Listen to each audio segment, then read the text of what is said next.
I'm excited about today's program. I'll introduce Sierra Lyon. I'm excited because Make-A-Wish, we do a lot of things at Mall of America. We were talking a little bit at the table, and I know our staff at Mall of America gets super excited when a Make-A-Wish kid comes to Mall of America. They just love working with Make-A-Wish. But Sierra's the manager of corporate partnerships at Make-A-Wish, Minnesota, where she connects companies with opportunities to help grant life-changing wishes for children with critical illnesses. Sierra's a former member of the Rotary After Hours Club of Crosse, and she's passionate about community engagement and continues to live out the Rotary value of service above self through her work. Sierra's going to share with us today how Make-A-Wish fulfills life-changing wishes for children with critical illnesses across the state. And her presentation will highlight the lasting impact of a wish on children, their children's family, the community, as well as opportunities for us Rotary members to support Make-A-Wish through volunteer engagement and community partnerships. And then I'll let you introduce Charlie, so please welcome Sierra Lyon. Thank you. Hi, everyone. Thank you so much for having Charlie and I here today. I just want to start by saying I'm very excited to hear everything you're doing with polio. As he mentioned, I was a member of one of the lacrosse clubs before I moved to Minnesota. And I served as our foundation chair, where I did, a lot of global grants and fundraising, but a lot of presentations just like this about polio. And I'm always shocked to know how many Rotarians don't know about Rotary's impact on the eradication of polio. So really excited to hear all that you are doing. And I was thinking, I shouldn't have changed. This morning, before I got dressed to be in public, I was wearing my Give Polio the Finger sweatshirt. So I could have just kept that on and saved myself some time. But so excited to share with you all today about Make-A-Wish. So our mission at Make-A-Wish is to grant life-changing wishes for children facing a critical illness. A big misconception about what we do is that we grant wishes for kids that are critically ill, not necessarily terminally ill. So about 70% of children that have a wish granted will go on to live 5 or more years past the time of their wish being granted. So it's not a last wish, but a lasting wish. And we're also local. So most people think Make-A-Wish, big national organization, which we are, but we get to operate in local chapters. So our team in Minnesota, a team of 20, we're working on wishes right here for local kids, and all the money that we raise here stays here. And we really believe in the power of hope. So there's a lot of evidence behind the power of a wish and the change that it can make on a child's treatment, and lots of little tiny statistics up here that speak to that. So thinking of, the medical providers and the parents and the kids after their wish, they report having, lowered traumatic stress after having their wish, having something to look forward to during a difficult treatment journey, having better compliance with treatment. That's something we hear a lot from our medical providers, is that when these kiddos are going through really, really intense treatment journeys, knowing that their wish is coming and having something to look forward to can be really instrumental in helping that child recover and persevere and continue to comply with their treatment. But I think more impactful than statistics is a story from a family. So I would like to introduce Charlie Vanek. He is a former board member of Make-A-Wish, but even better, he had a son who had a wish granted with us, and he's going to share their story. Thank you, Sierra. Thanks for having me today. Charlie Vanek, former board member, happy to talk to you today about our experience being a Make-A-Wish family. In November of 2000, our 18-month-old son, Aaron, was diagnosed with an extremely rare cancer that was difficult to treat. In the spirit of talking about survival rates, Aaron is still alive. I know a lot of people, I've done this enough where I've put people on the edge of their seat for too long. Aaron had a very difficult treatment time period, which I will talk about, but he's alive, and he's actually enrolling in law school this September. So he's now 26 years old. He's actually a very fine person. Don't tell him I said that. I'm still kind of the parent over here. November of 2000, Aaron went in for what was thought to be a routine surgery to take some filled up capillaries out of something that was popping up right above his collarbone. And the first indication that there was a problem was that the surgery nurses came out and said they're digging around, they found something. Never good. About an hour later came out, Dr. Bostrom at Children's on Chicago Avenue came out and told us that Aaron was diagnosed with something called a peripheral nerve sheath tumor. Extremely rare even in adults, but even more rare in kids, and that they were going to schedule surgery in a few weeks to get the rest of it out because they needed to take some pictures and to figure out what was going on. 3 months later, they did another less invasive surgery, tried to get all of it out. 3 months later, it came back, scheduled another little bit more invasive surgery, and that was, he was no evidence of disease for about 6 months, and then it came back again. At this point, kind of running out of bullets, there was a recommendation for a year of chemo. Now, peripheral nerve sheath tumors are sarcomas. Sarcomas are known to be best treated by cutting them out. They're kind of the tumors that we all think about. They're kind of the soft tissue tumors and things like that that doctors like to go in and cut around and take margins and hopefully never see them again. The reason that they hadn't done there was a difficulty in the fact that his age prevented the doctors from cutting as much margin as they wanted to. So it kept reappearing and reappearing. It was super unfortunate. He had a year of chemo at Children's Hospital, 26 in Chicago. And, that was a real tough one. He had, of the 360 days that he was in treatment, I think he was on chemo for 200 of them. I know at one point we were in the hospital 21 straight days. That's just maintaining kids through their low white blood cell counts and some of the other things that come with living in Minnesota in the winter while you're having chemo. And then it was over, and the Make-A-Wish folks approached us.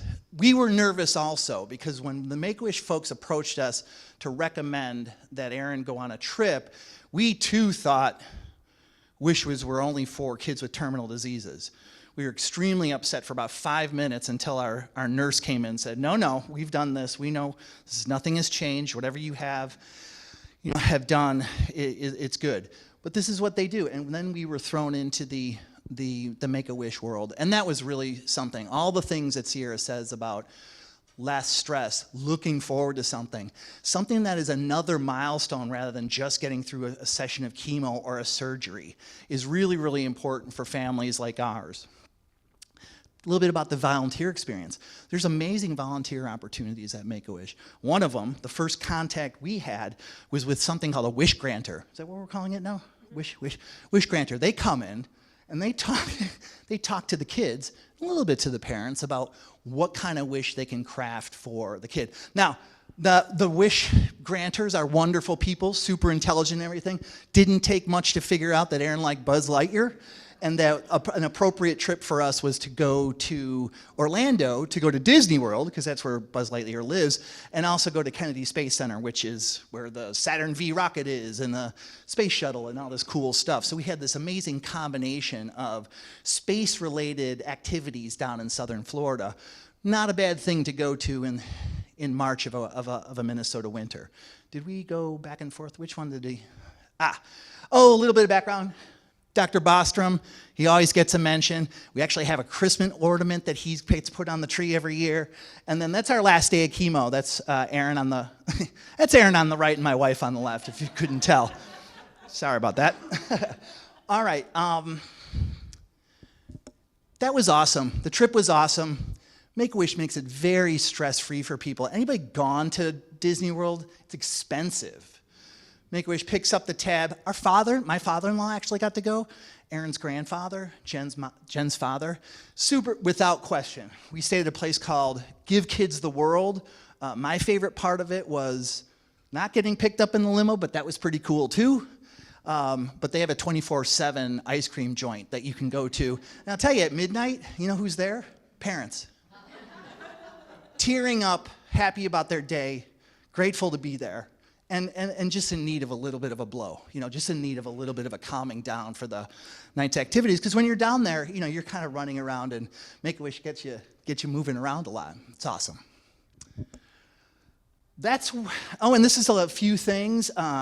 Space Shuttle Commander, big highlight. It's pretty amazing. Hard to compete with that.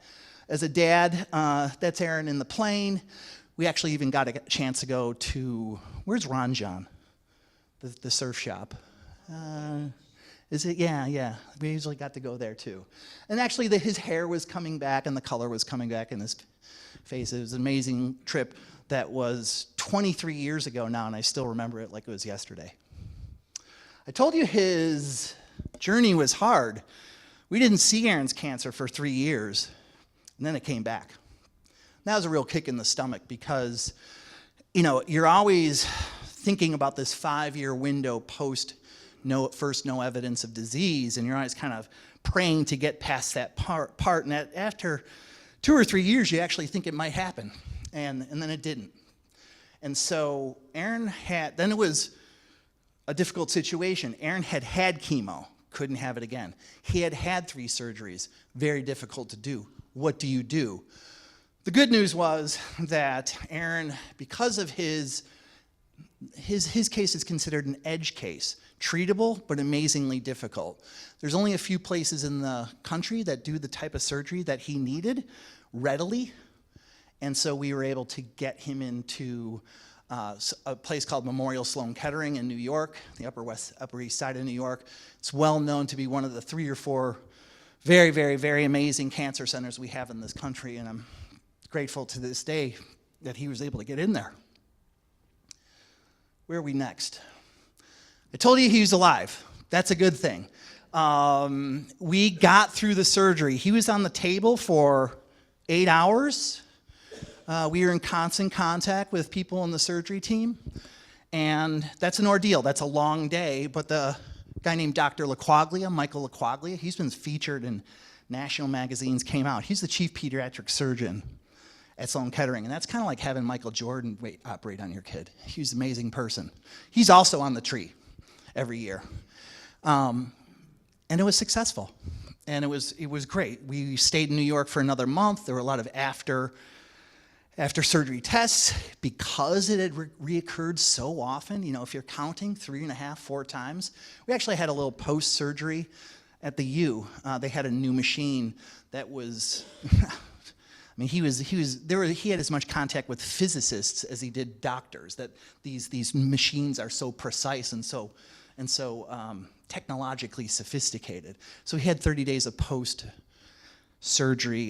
radiation at home, and we haven't seen it since. That was 2006. Amazing part of the story is that Aaron ended up being a theater kid. He went to South High in Minneapolis, which has a really good theater program, and ended up getting into NYU's theater program, which, if you know anything about it, is like really, really good. The School of the Arts at NYU is an amazing thing. And part of what Sierra was talking about stress relief and a milestone to look forward and all that, also the trips result in something kind of resiliency, but also gratitude. I just tear up at this part. The day that Aaron enrolled at NYU, he wanted to go up to Sloan Kettering to thank and just take a picture because of the journey that he had been on, this kind of hero's journey. And New York is a great thing for him, and it was really cool. He's still there. He's going to go to school in New York, law school in New York too. But I didn't teach that to him. I wanted him. He learned that from Make-A-Wish. He learned that from seeing people put themselves in the service of people in need. I'm super gratified for that. The right picture is his publicity picture. He went to theater school. Not great timing. He went during COVID. And he still plays around with improv, and he's done some very cheesy Hulu stuff. But he's made a commitment to go to law school. But that was his publicity picture for a long time. He was in the niche of 24-year-old kids that look like they're 16. Which actually is kind of a big deal because you don't need the paperwork for the union and everything to play a 16-year-old. Little thing about Broadway that you don't know about, or I didn't know about. So that's our story. Aaron's thriving. Our family's thriving. We have a lifelong commitment to Make-A-Wish. I hope you find, I know you're going to talk a little bit more about the volunteer opportunities, one of which is running kids around and hanging out at Mall of America, which is pretty cool. But thank you for your time, and thank you for your consideration. Have a great day.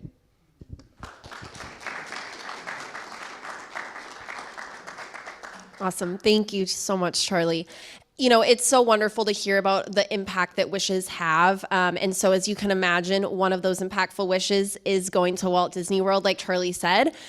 We grant about 250 wishes a year. Usually half of those are wishes to go somewhere, and usually about half of those are to go to Walt Disney World. But like Charlie mentioned, that's where Buzz Lightyear lives. That's where Elsa lives, Mickey Mouse. So if you want to meet someone specific, you got to go there because they don't travel. So last year we granted, about 150 wishes to go. And then another common wish is a wish to have. So like you just mentioned, a wish to have a shopping spree. We have a lot of kiddos, not only from Minnesota, but from around the country that come to go to the Mall of America. And we love making that a super special experience for them. And so I'll talk about the volunteer opportunities associated with that. And then we also have wishes to meet, wishes to give, and wishes to be. Some more of those to-go wishes. Hawaii is super popular. Japan is a very popular wish all of a sudden.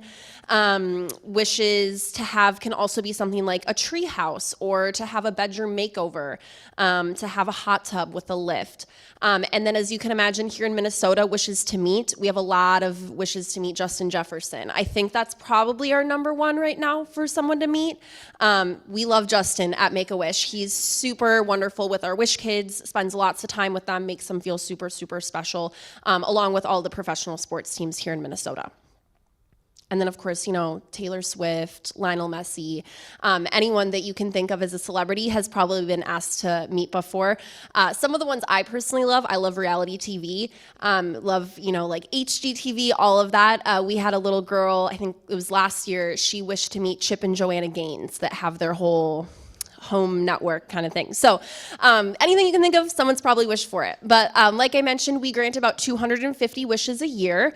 About half of those are in the Twin Cities, and then the rest are throughout the state.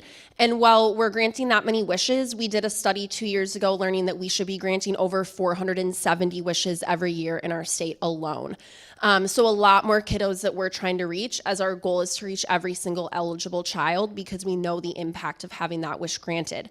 And so a couple big pieces of why we're not reaching all those kids is, like Charlie mentioned, when they were, given that opportunity to be a part of Make-A-Wish, families have that misconception that it's for kids that are terminally ill, and a lot of times families do not want to hear that.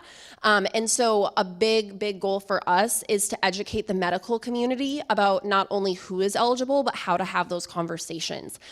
So we just hired someone to our team that their full-time job is doing just that, is working with our medical community so that we're not only reaching kids with cancer, since that's what most people think about when they think of Make-A-Wish, but that we're working with kids that have blood disorders, respiratory disorders, metabolic conditions, anything that would qualify, making sure we're in every single one of those departments, making sure people understand.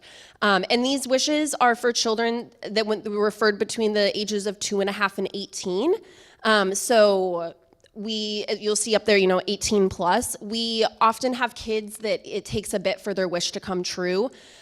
This can be for a number of things. When you think about a backyard renovation, maybe we're starting it now, but we weren't starting it 4 months ago. When you're thinking about taking a trip to Disney World for 6 days, parents don't have that PTO available when they've been in the hospital for, you said 21 days straight. Like there's a lot of barriers to making those happen. So sometimes by the time the wish happens, the kids are over 18. And we also have over 450 volunteers across the state that make it possible for us to grant these wishes as well. And that's what I would love to talk to you all about today. At any given time, we have about 300 kiddos that are waiting for that wish to come true right here. Granting over 200 more wishes every single year, we not only have a big need for more funding with the average cost of a wish at $12,000, but we have a big need for volunteers. And also, I'm gonna plug airline miles too, because we have a wonderful partnership with Sun Country. But if you're someone that has a lot of airline miles that often expire, please send them to us. As you can imagine, Japan, super expensive. Hawaii, super expensive. And our partners at Sun Country don't fly there. So if that's you, you can come talk to me after and I can share more about that. Because it really takes a whole community to make these wishes possible. So we have lots of different volunteer opportunities. I'm gonna cover our big 3 today, but also if you're someone that loves to help out at an event, or, be out in the community helping recruit volunteers, we really have lots of opportunities. But our biggest one is for wish granters. So every child works with 2 to 3 volunteers, like Charlie mentioned, that came to their home and talked to the child about what is their wish. When I started with Make-A-Wish, I was like, why do we have to talk to them so much about what their wish is? And then I thought about every conversation I've ever had with a little kid. It's this one day and this the next day, and it can be this or that. So really helping identify what would be meaningful and impactful for that child. So these volunteers will have that initial visit where they help determine what that is. And then in that year or so, sometimes it's a month, sometimes it's 2 years, until that wish comes true, they stay connected with the family, sending little cards and notes or sending a little gift, dropping things off along the way every single month to help that child know that their wish is coming, that the community is supporting them, and give them little moments of joy along the way. And then I think my favorite part is when they'll do a reveal party, letting the child know that that wish is coming true. And as you can imagine, we also have lots of kids at the airport, going to Disney, going to Hawaii, wherever, and they often need support. Many of our families are flying for the first time. I was there with a family a couple weeks ago that they have 4 kids, 6 and under? Yeah, 6 and under. And the parents have flown, but they've never flown with the kids, thinking about all that luggage. I mean, that's chaos. We have families flying with medical equipment. So our airport greeters help make that a seamless experience, and it seems like you all live very close to this one. So really perfect opportunity, and it's great because you can sign up to do it once every other month. You can do it every single week. We have flights going on constantly for departure and arrival. You go through security and everything with them, and it's nice because very flexible, right? Like we have flights at 6 a.m., we have flights at 10 p.m., weekends, weekdays. So really great opportunity to do on any kind of schedule. And then shopping spree assistance, another one that you guys live super close to. Of course, we do have shopping sprees, sometimes other places like we just have one at Best Buy. It was for a wish to have a gaming computer, I think. I don't know, I'm not really in that world, but something like that, things you buy at Best Buy. But most of our shopping spree wishes happen at the Mall of America. And so your job in that is that, when you go there, you think you park by the stores that you want to go to, but you're actually on the opposite side, and then you go to the nice little map and all that. So kind of the goal of the volunteers is to be that person that says, I know where the map is, I know where things are. It can kind of help guide them through the mall. And then also reaching out to some of their favorite stores in advance to maybe make it a little extra special for them. I think it was at Aloe or Lululemon recently. They decorated the fitting rooms up all special for her to be there. Had little beverages and snacks for her as well. So this is a super fun one, especially if you're super familiar with the Mall of America and love to shop. Also, just reminding the kids to drink water and eat throughout the day is usually a big part of that job as well. So we are, of course, looking for more volunteers to help reach all of those kiddos. Our goal is to never have a kid waiting for volunteers for more than a month. And right now, I think we're at 35 days is the average wait time. So signing up to volunteer can make a really, really big difference in making sure all those kiddos get their wishes granted in a timely manner. So if you're interested in volunteering, there's, of course, information on our website, but you're also welcome to come talk to Charlie or I after, and we're happy to share more information. I think we have a couple minutes for questions, if anyone has any. I got one, Sierra. Yeah. So just connecting the dots, looking for service projects for our club for next year. Yeah. Are there opportunities for a club on a particular day, ahead of time? Yeah. Because we can usually get 20 members to show up. Definitely, yeah. So especially with our events, we do 2 big events every year, our Wish Ball and our Walk for Wishes. Our Walk for Wishes is really great for groups because we need help with things like being human arrows and getting people where they needed to go and doing things like check-in, handing out t-shirts, water table, things like that. And then occasionally we have opportunities with wishes as well. So one that was at the Mall of America, maybe you were part of it, Zanari, she wished to be a superhero. And so they created a full day for her of being a superhero at the mall. I think it was the villain stole the turtles' food maybe at the aquarium, and so she had to like get the food, and one of her wish granting volunteers was held captive, and so she had to find her in an elevator, things like that. But when she arrived at the mall, there was a huge crowd of hundreds of people. So we're often looking for volunteers to come for things like that, because having a big audience and a big crowd to make these things extra special is a really, really important part of many of our wishes. So that's another big opportunity too. Yeah.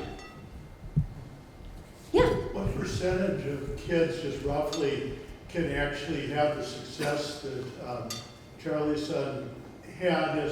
And for the others, do you like serve as a referral source, like to pediatric hospices and things of that sort?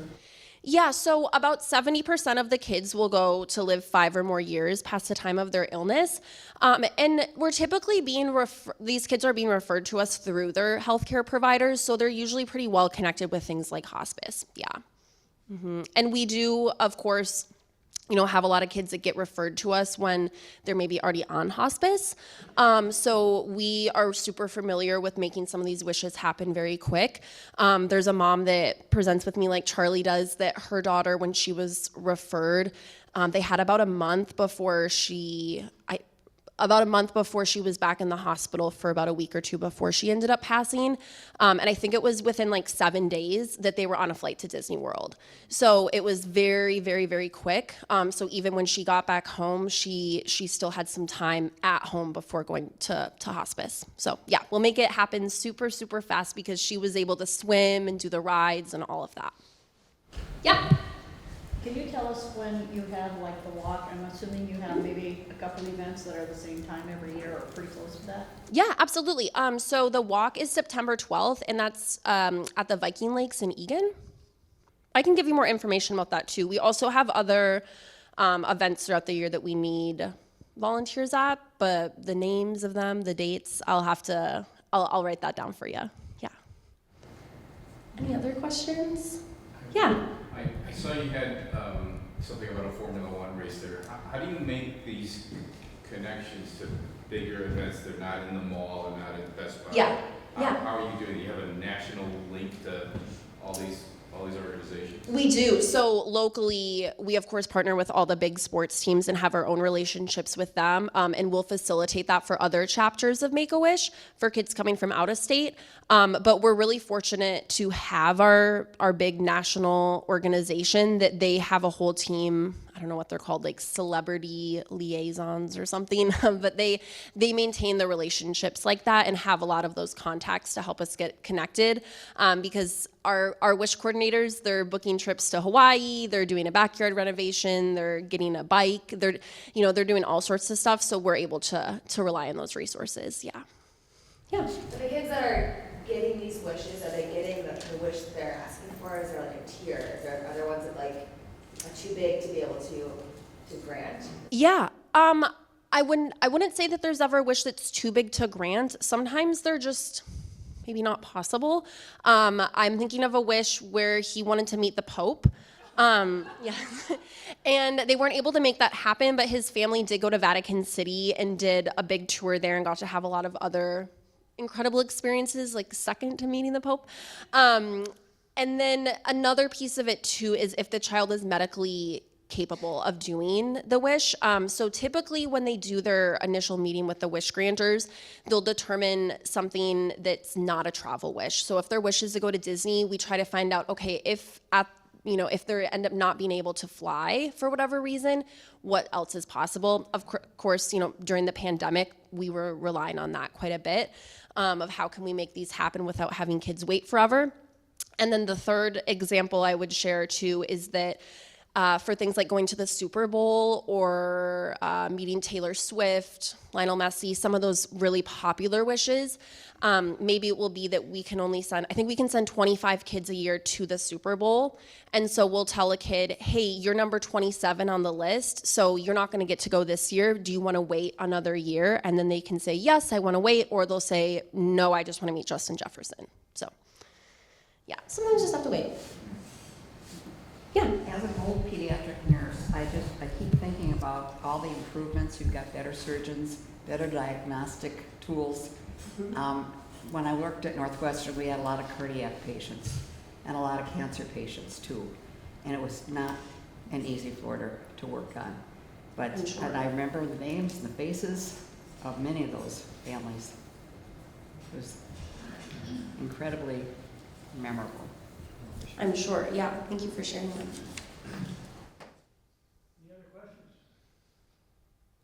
Well, I'll be here after if anyone has any additional questions, but thank you guys for your time today. Thank you, Sierra. Thanks so much, and thanks for educating me. I also thought Make-A-Wish was only for terminal kids. Very excited, Charlie, to hear about your son and how well he's doing. Thank you for coming and humanizing the story. So.